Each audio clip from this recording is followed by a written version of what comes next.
If you look at the temple structure, deep in the sanctum sanctorum, all you will find is a stone. 6 to 7 feet or 9 feet, including the pedestal, etc. A whole lot of people are ridiculing why this much decoration to a stone. What's there in it? How can you worship this dumb stone as God? To all the idiots who are ridiculing idol worshipping, let's talk science, okay? What is it? It's a rock. What is rock? Rock is made up of metals and minerals. If you go to a valley and shout something, what does the rocks do? It will give you an echo.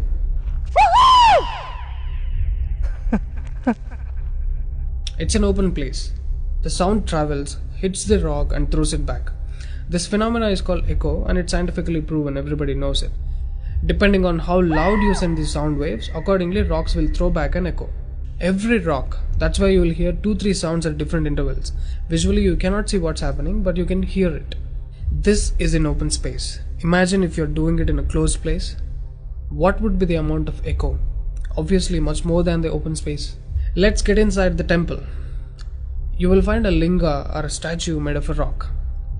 And it's placed in a closed wall structure with a Galigopuram on the top. That means a pyramid structure with a tip pointing to the sky. There will be no ventilation. Tight packed and covered with stone walls to a precision where even the light cannot enter.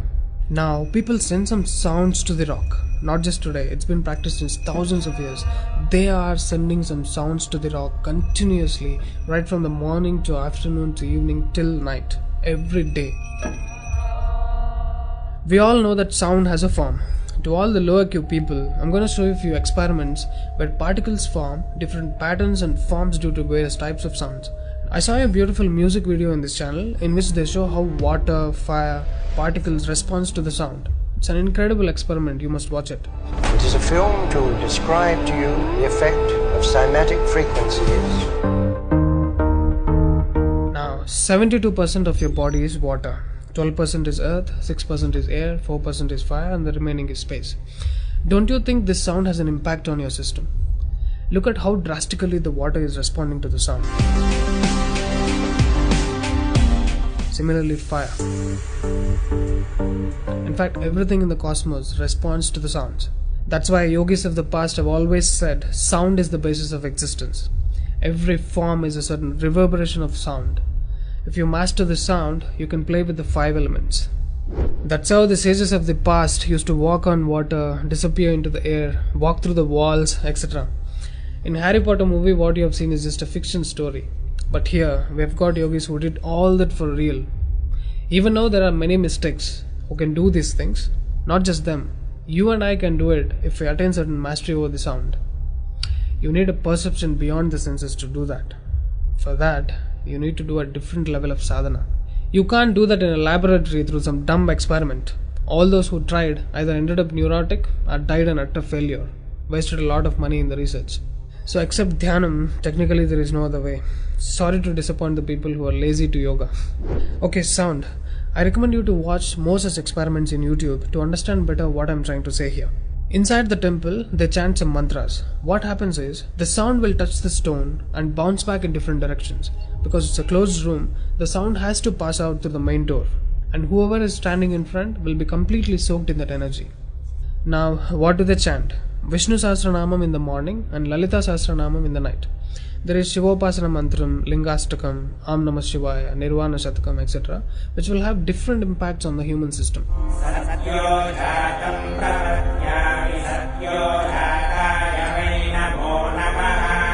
I really wanted to check what impact these sounds have on the human system.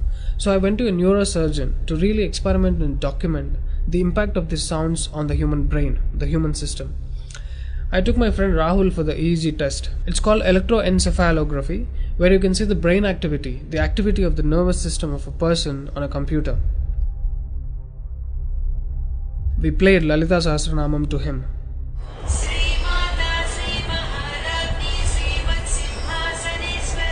Rahul, relax your face.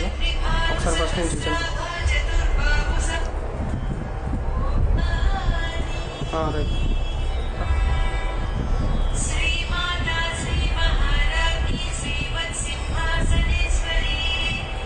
The kind of parasympathetic differences that he's getting is anonymous. Oh my god, then I understood. These sounds are engineered in such a way that the rhythm of the chant will go inside your parasympathetic nervous system and will put you into deep sleep within 3 to 5 minutes.